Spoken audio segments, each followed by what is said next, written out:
Et c'est la fin des questions au gouvernement. Le grand débrief, c'est maintenant sur LCP. Nous retrouverons Fernand Tavares pour des réactions politiques. Et sur ce plateau, un face-à-face. Thierry Benoît, vous êtes député UDI d'Ille-et-Vilaine. Face à vous, Patrick Mennucci, vous êtes député socialiste des Bouches-du-Rhône. Bienvenue dans la séance continue.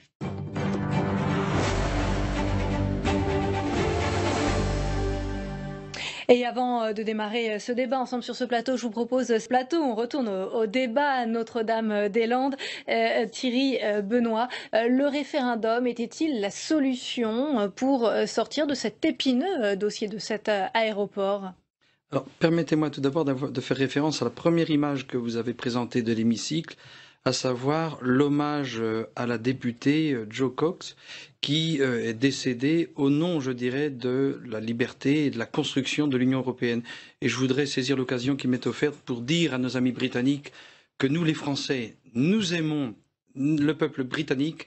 Et à titre personnel, je souhaite vraiment de tout cœur, et au nom de l'UDI, je souhaite de tout cœur que les Anglais, eh bien, nos amis britanniques, bâtissent avec nous ce projet européen. Je tenais à le dire parce que c'est important. Certainement l'occasion de le redire demain à l'occasion des questions au gouvernement européen. Pour ce qui est de votre question quant au référendum, alors lorsque j'entends le Premier ministre nous expliquer si les habitants de Loire-Atlantique nous disent non, eh bien ça s'arrête. Si c'est oui, eh bien on continue. C'est un petit peu parler pour ne rien dire. Je dirais c'est un énième rebondissement dans cette affaire. Je crois que les décisions de justice, il y en a plus d'une centaine qui se sont exprimées favorablement. Tous les recours ont été épuisés. Bien sûr qu'il faut que cet aéroport se construise. Bien sûr, ce projet ne doit pas être la proie d'enjeux politiques, comme l'a été la réforme territoriale lorsque Manuel Valls avait annoncé en avril 2014 la mise en extinction des conseils départementaux et ensuite, au nom d'un accord avec Jean-Michel Baillet et le Parti radical de gauche, on garde les départements. Et là, c'est au nom d'un accord, c'est au nom de l'entrée de M. Placé, de Mme Pompili et de Mme Cos que finalement on dit bon, vous êtes des écologistes, vous travaillez avec le gouvernement, vous rentrez en tant que membre du gouvernement et en échange, on vous fait un référendum. Vous regrettez le référendum? Non, si je ne le regrette bien. pas. Enfin, tout ça, c'est une polémique supplémentaire. On agite le pays, mais c'est tous les jours depuis 2012.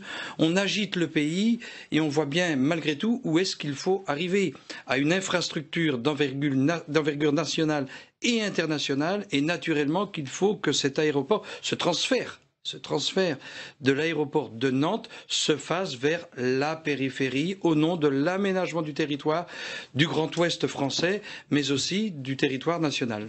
Patrick Mennucci, y avait-il un débat légitime sur Notre-Dame-des-Landes? Je ne comprends pas très bien ce que vous dites, parce qu'il n'y a rien de plus important qu'un vote.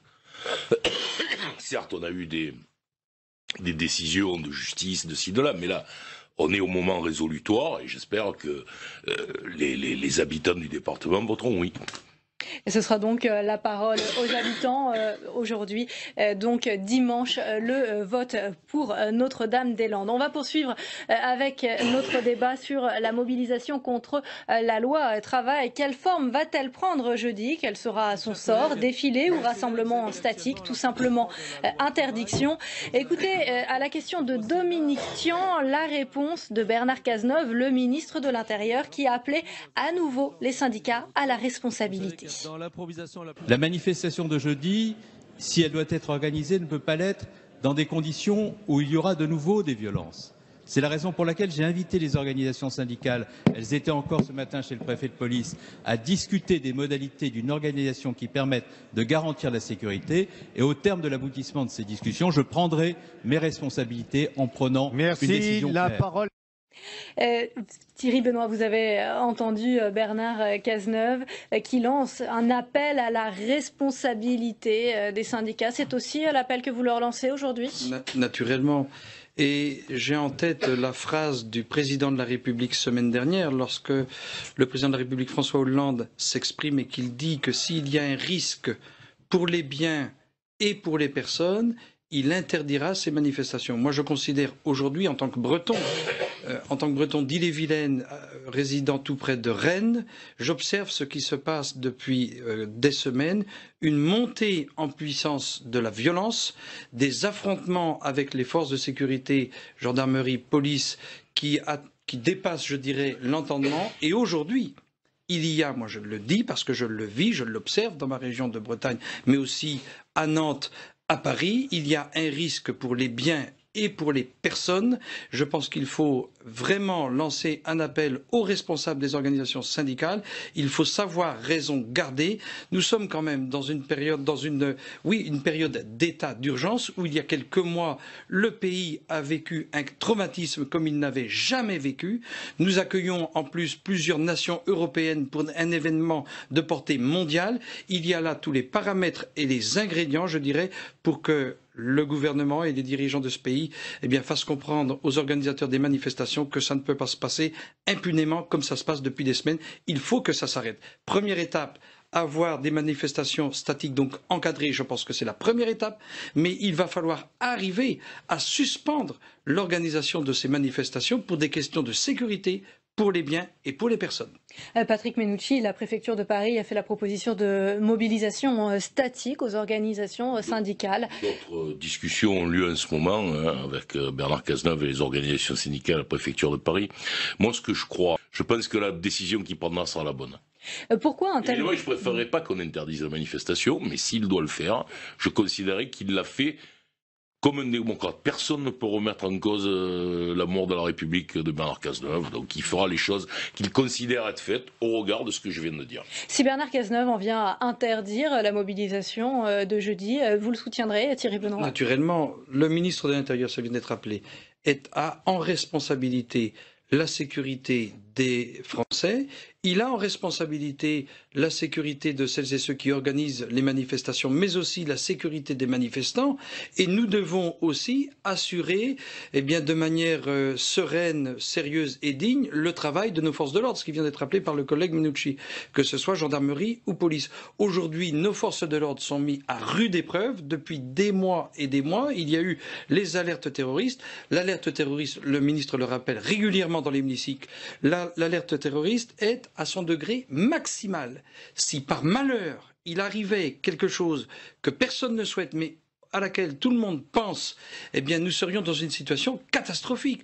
Qu'un gouvernement n'ait pas pu assurer la sécurité à la fois des citoyens, des organisateurs de la manifestation, des manifestants, et assurer un travail, je dirais, en toute sérénité, en toute quiétude de nos forces de sécurité, mais ce serait dramatique. Alors à qui est justement d'assurer la... C'est aussi un des problèmes, parce que vous avez vu que parmi toutes les manifestations qu'il y a eu, il y en a une qui a bien fonctionné, c'est le jour où la CGT a décidé effectivement de mettre le paquet sur le service d'ordre.